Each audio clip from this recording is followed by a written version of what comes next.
Bonjour. Nous avons vu dans le cours précédent que, dans le but de nous aider à prendre une décision éduquée, nous étions à la recherche du savoir, c'est-à-dire de la probabilité d'occurrence d'un événement dans le futur. Ce, afin de limiter cette incertitude qui rend les choix et les décisions si difficiles. Pour cela, nous avons besoin de collecter des données et d'évoluer de la donnée vers l'information et de l'information vers le savoir.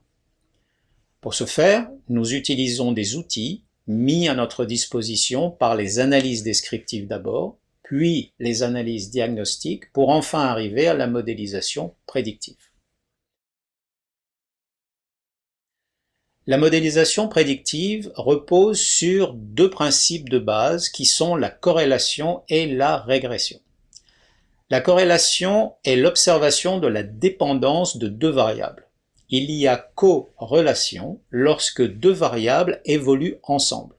Si l'une augmente, l'autre augmente aussi et c'est une corrélation positive, ou si l'une augmente, l'autre diminue et c'est une corrélation négative. Le second principe est celui de la régression. La régression est un principe inventé en 1886 par Sir Francis Galton, un anthropologue qui étudiait l'évolution de la taille des êtres humains. Il s'est rendu compte que les parents de grande taille avaient tendance à avoir des enfants de plus petite taille et les parents de petite taille des enfants de plus grande taille. En effet, pour éviter d'avoir un monde peuplé de géants et de nains, la nature met en œuvre un phénomène d'équilibrage que Francis Galton a appelé le principe de régression vers la médiocrité. On lui a fait remarquer que le terme était peu flatteur et c'est devenu le principe de régression vers la moyenne.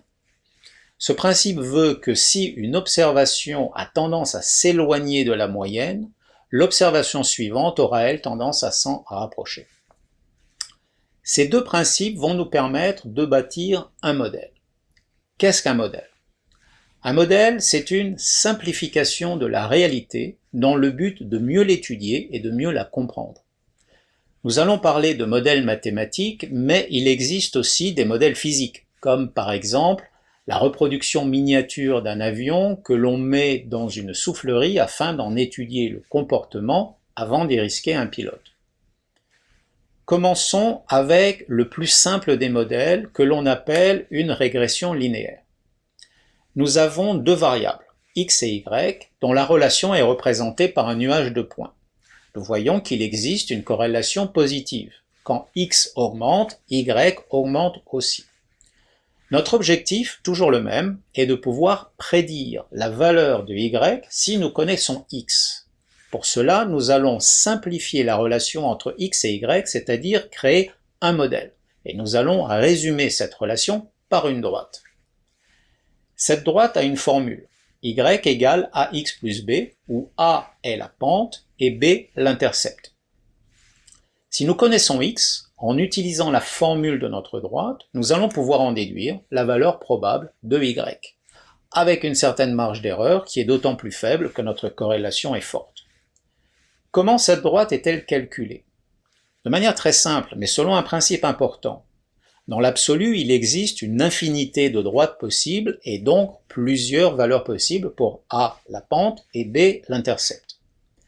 Pour chaque valeur de a et de b, donc pour chaque droite possible, nous allons calculer la distance entre chaque point de notre nuage et la droite. Nous allons élever ces distances au carré pour n'avoir que des valeurs positives et en faire la somme. La droite qui résumera le mieux notre relation entre x et y sera celle dont la somme des carrés des distances sera la plus faible. C'est pour cela qu'on l'appelle la droite des moindres carrés. La minimisation de la somme des distances s'appelle une fonction de coût ou une fonction de perte. Ce principe est important car il montre que notre modèle est calculé en mesurant des distances. Cette méthode ne changera pas. Tous les modèles que nous verrons par la suite, même les plus sophistiqués, sont toujours fondés sur une fonction de coût et sur un calcul de distance. La formule de notre droite y égale ax plus b devient la formule de notre modèle que nous allons écrire y égale bêta 0 plus bêta 1 x où bêta 0 et bêta 1 sont appelés les paramètres du modèle. Pour résumer, un modèle est une simplification de la réalité, et les modèles prédictifs utilisent corrélation et mesure de distance pour calculer des probabilités. Il existe plusieurs sortes de modèles prédictifs. Voyons d'abord les deux plus importants.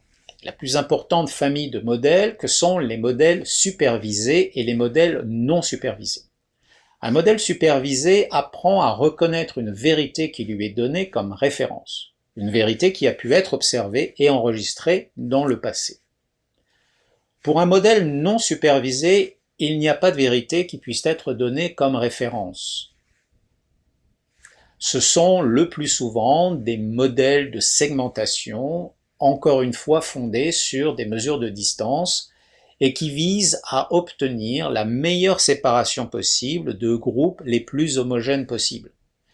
Il n'y a donc pas de référence d'apprentissage, les données sont livrées telles quelles à l'algorithme qui trouvera seul, sans supervision, les meilleures séparations de segments.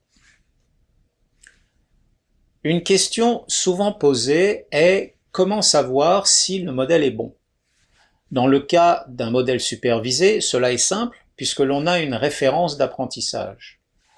On peut donc comparer la prédiction avec la réalité observée une fois advenue.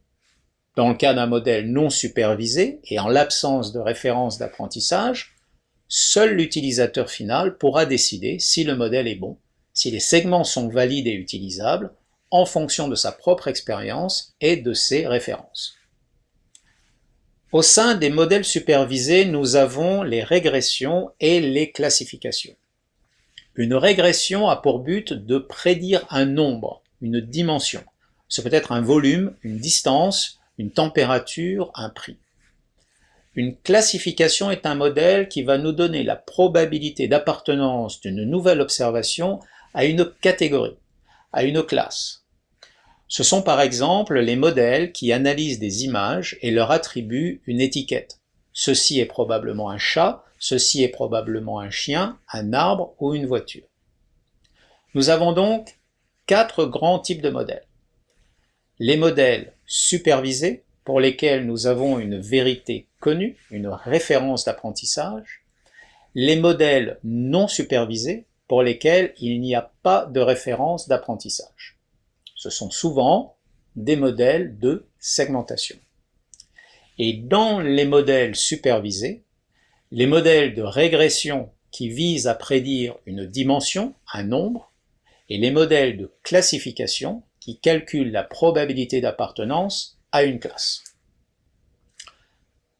Ce qu'il faut retenir, c'est que nous construisons des modèles pour simplifier la réalité, que les modèles prédictifs sont fondés sur les principes de corrélation et de régression, donc un calcul de distance. Que nous avons des modèles supervisés ou non supervisés, des régressions et des classifications. La modélisation n'est pas chose facile et nous verrons lors du prochain cours les difficultés rencontrées par les modeleurs et les choix auxquels ils font face. À bientôt.